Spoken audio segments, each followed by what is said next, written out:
Assalamualaikum warahmatullahi wabarakatuh. Selamat pagi Indonesia. Selamat ngopi dulu bentar.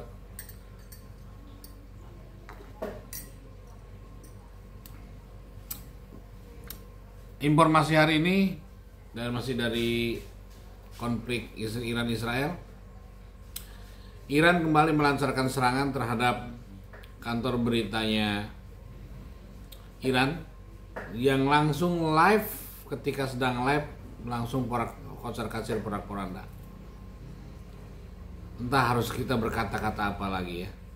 Kita sebagai warga Indonesia hanya bisa menyaksikan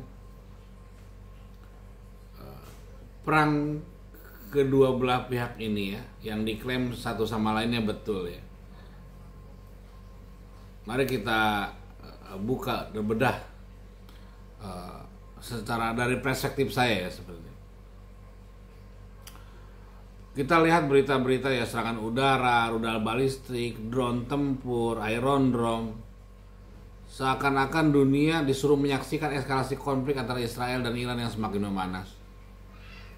Tapi apa sih yang sebenarnya terjadi? Dimulai dari tanggal 13 Juni 2025 ya. Israel melancarkan operasi Ras yang lain yang menyerang lebih dari 12 lokasi strategis di Iran, termasuk fasilitas nuklir dan markas militer.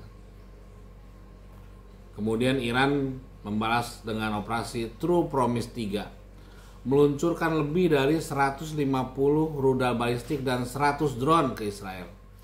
Sama menargetkan instalasi militer dan intelijen. Hingga tanggal 17 Juni, serangan terus berlanjut dengan korban jiwa di Iran mencapai 224 orang dan sebagainya warga sipil, sementara Israel tercatat 18 korban jiwa. Di tengah perang konflik ini, narasi yang berkembang di dunia internasional menjadi senjata lain dalam konflik ya. Israel menggambarkan serangannya sebagai tindakan defensif lagi dan lagi, bahwa Israel mengklaim Iran sedang mengembangkan senjata nuklir yang mengancam keberadaannya. Padahal kita belum tahu pasti Iran mampu tidak untuk membuat senjata tersebut, nuklir tersebut. Iran sebagai negara yang diserang duluan menyebut bahwa serangan ini adalah sebagai balasan atas agresi Israel, menegaskan bahwa mereka hanya membela diri dari serangan yang menghancurkan infrastruktur dan menewaskan warga sipil. Hal itu pun dikemukakan oleh Dubes Iran yang ada di Jakarta.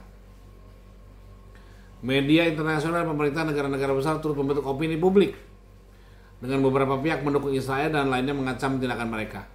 Amerika salah satunya yang mendukung, kemudian mendukung Israel tentunya, kemudian Saudi Arabia yang mendukung Iran.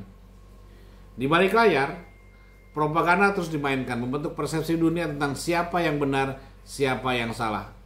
Ditambah-tambah dengan berbagai gambar dan video AI yang berseliweran di dunia maya, sehingga membentuk opini publik, siapa yang menang, siapa yang kalah, siapa yang hancur, siapa yang gak hancur. Konflik ini bukan hanya perang militer, tetapi juga merupakan perang informasi, di mana propaganda berperan besar dalam membentuk persepsi dunia. Masyarakat kita khususnya harus kritis dalam menerima informasi, mencari sumber-sumber yang kredibel, dan memahami bahwa narasi yang berkembang seringkali dipengaruhi oleh kepentingan politik dan ekonomi. Di balik setiap serangan ada cerita yang ingin disampaikan.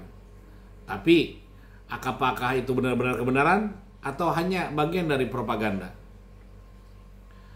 Konflik ini terus berlanjut dan dunia menyaksikan. Tapi satu hal yang pasti, perang bukan hanya tentang senjata, tapi juga memahami tentang bagaimana kita memahami kebenaran. Terima kasih. Saya Made Pradana di Ngobrol Ngalor Ngidul. Terima kasih. Assalamualaikum warahmatullahi wabarakatuh.